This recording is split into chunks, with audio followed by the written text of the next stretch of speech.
Salut à tous ceux qui suivent la chaîne de Coach Dr May. Salut à tous les internautes, salut à des étudiants, salut à mes collaborateurs. Je reviens à vous pour vous parler de l'estime de soi. Et en parlant de l'estime de soi, j'ai posé une question très simple. Comment faire pour nous aimer? En réalité, chaque individu en naissant n'a pas apporté des habits, il est tout nu, mais il apporte en venant de la sagesse, de la pureté et de l'énergie.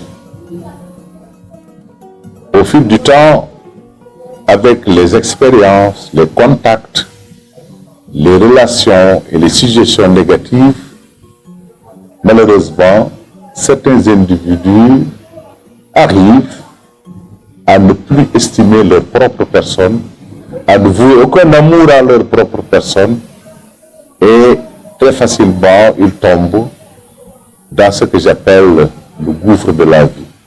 Parce que quand une personne ne nourrit aucun amour pour sa propre personne, pour son propre être, il se retrouve dans une prison.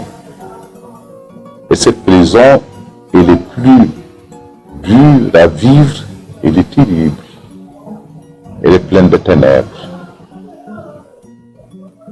Vous savez, quand quelqu'un n'est pas content de lui, il n'est pas content de sa propre réalité, automatiquement, il se met dans une position de lamentation.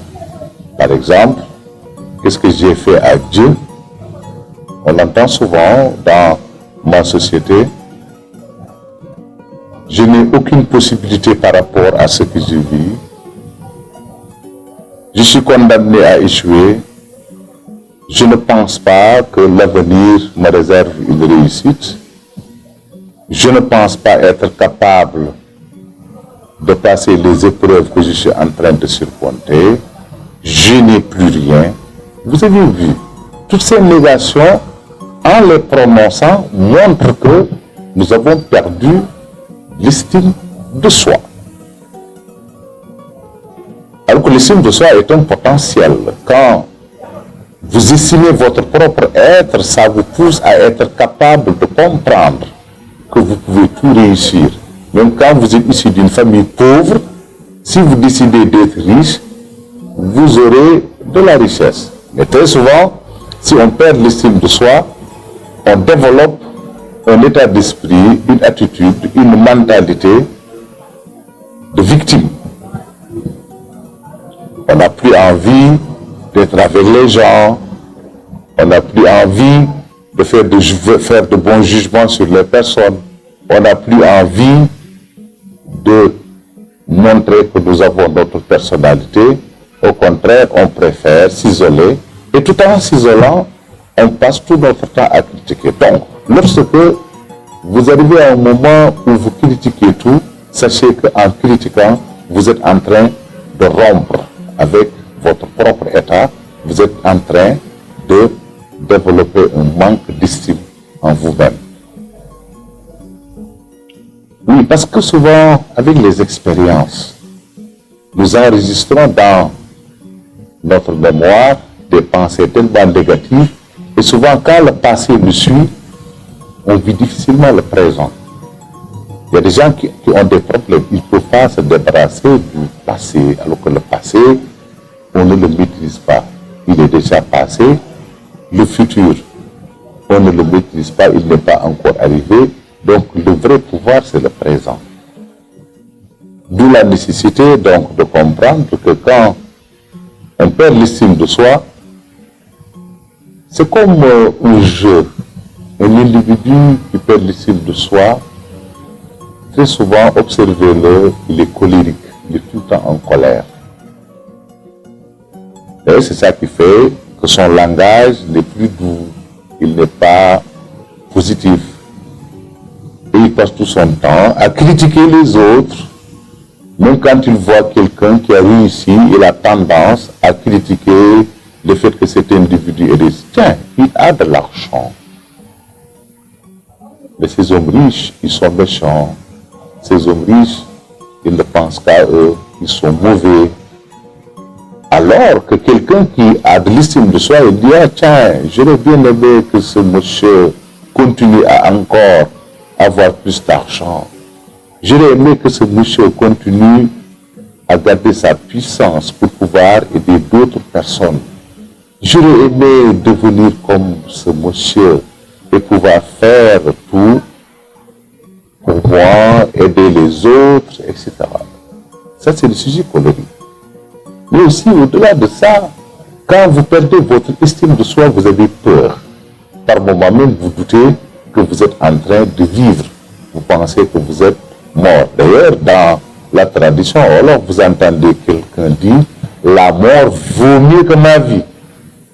La mort vaut mieux que ma vie. Quand un individu arrive à ce niveau, ça veut dire qu'il n'a plus la possibilité de développer l'estime et l'amour de sa propre personne. Et il a même honte d'être devant un miroir pour se regarder. Parce que le reflet qu'il voit sur le miroir le dérange. Voilà pourquoi. Apprenez à cultiver de la joie de vivre. La joie de vivre, c'est le fait d'accepter d'être comme vous êtes. C'est le premier secret. Le deuxième secret, c'est d'essayer de développer en vous des pensées positives. Vous finirez par accepter que vous avez un diamant au fond de vous. Mais ce diamant, il est endormi. Il faut le réveiller et vous comprendrez que vous êtes une richesse incommensurable. Et c'est de cette richesse que vous allez vous appuyer pour développer au fond de vous des émotions positives qui vont libérer de l'énergie. Parce que la vie fonctionne avec la loi de l'attractivité et la loi de l'énergie. Donc quand vous aurez sorti des énergies positives, ce sont ces énergies positives qui vous permettront de découvrir l'être qui dort en vous et de lui vouer un amour aussi fort que le soleil qui se lève. Et dès que vous nourrissez en votre propre être un amour, vous êtes plus ou moins condamné à vouloir réussir et être utile à la société. Et cette joie de vivre, vous devez l'entretenir. Comment? En essayant de temps en temps de vous poser des questions. Au lieu de réfléchir pendant ces 10 dernières années sur vos échecs, mais écoutez, faites un petit témoignage en essayant de réfléchir pendant ces 10 dernières années, quels sont vos succès, quelles sont vos réussites. Et n'hésitez pas de temps en temps, vous prenez votre cahier et un stylo et vous parlez avec joie aux autres pour décrire pendant ces 10 dernières années vos satisfactions, vos joies. Et ça vous permettra encore une fois de plus de nourrir votre esprit d'énergie positive. Et quand vous nourrissez votre énergie d'énergie positive, vous finirez par chasser de votre cœur tout ce qui est négatif. De la même manière, quand vous passez tout votre temps à envoyer dans votre fort intérieur des énergies négatives, vous allez à un certain moment penser que vous n'êtes rien, vous ne possédez rien. Et ça aussi, justement, n'oubliez pas que, quel que soit votre âge, vous avez une vie, vous avez des parents, vous avez des amis, vos enseignants. La plupart des gens que vous avez croisés dans votre vie vous ont fait des suggestions négatives.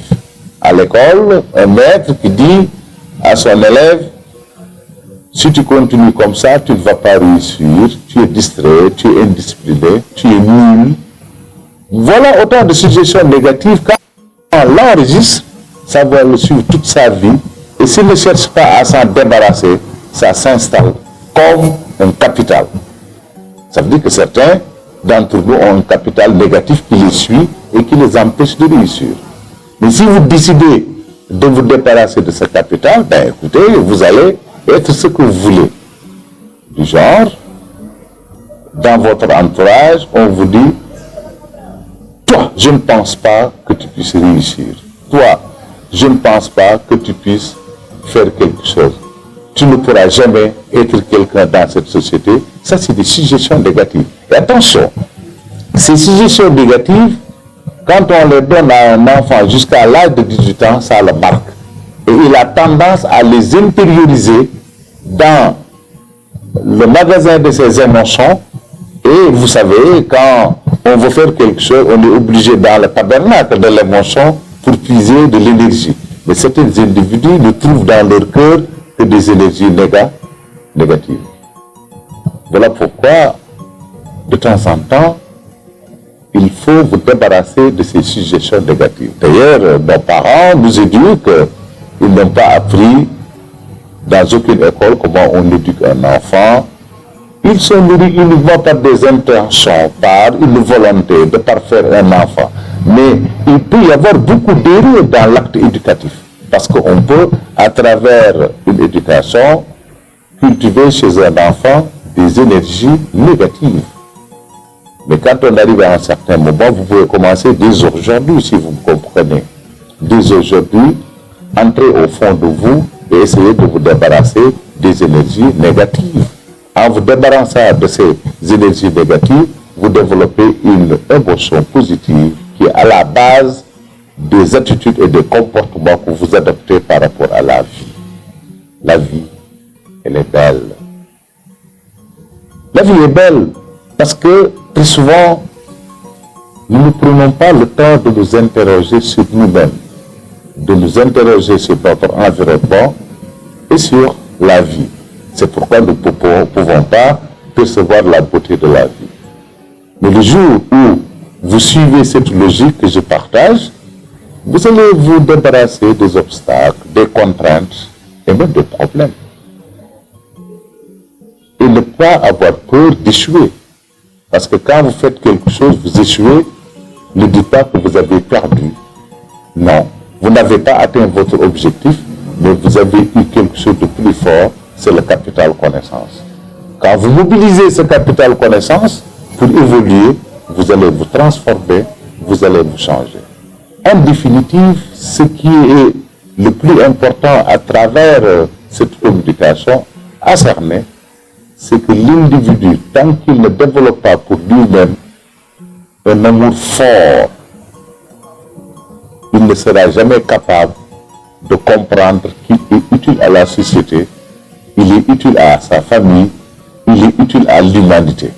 Et quelqu'un qui veut être utile à sa famille, à sa communauté, à son quartier, à sa ville, à son pays, à l'humanité, il fera tout pour être utile à lui-même. Mais cela avec une seule condition, que vous développez votre estime de soi, qui malheureusement a été malmenée par vos expériences, vos représentations, mais aussi l'ensemble des suggestions négatives que vous avez eues dans la famille, dans la rue, à l'école et un peu partout. Débarrassez-vous de tout ça. De temps en temps, regardez un miroir, soyez content de vous-même et dites: oh, j'aime cet être que je vois sur le miroir, il est beau. Soyez toujours content de ce que vous voyez dans le miroir, parce que ce reflet, à force de l'intérioriser, vous finirez par comprendre que vous êtes capable de réussir tout ce que vous voulez réussir. Je disais souvent à mes étudiants, nous avons tous des serpents, 2 serpents dans notre cœur. Chacun de nous a 2 serpents dans son cœur. Le premier serpent, il est négatif parce qu'il entretient dans son fort intérieur la haine, la méchanceté, la jalousie, la colère, l'anxiété, l'angoisse. Ce serpent-là, malheureusement, il a un goût, mais il ne nous facilite pas la tâche. Par contre, le deuxième serpent, lui, il vit d'amour, de paix, de stabilité, de constance, de foi. Il est élégant, ce serpent. Et j'ai dit aux étudiants, alors, question, qu'est-ce que vous ferez de ces 2 serpents? Ils me disent, il faut que le serpent qui est méchant, mauvais, sorte de notre cœur.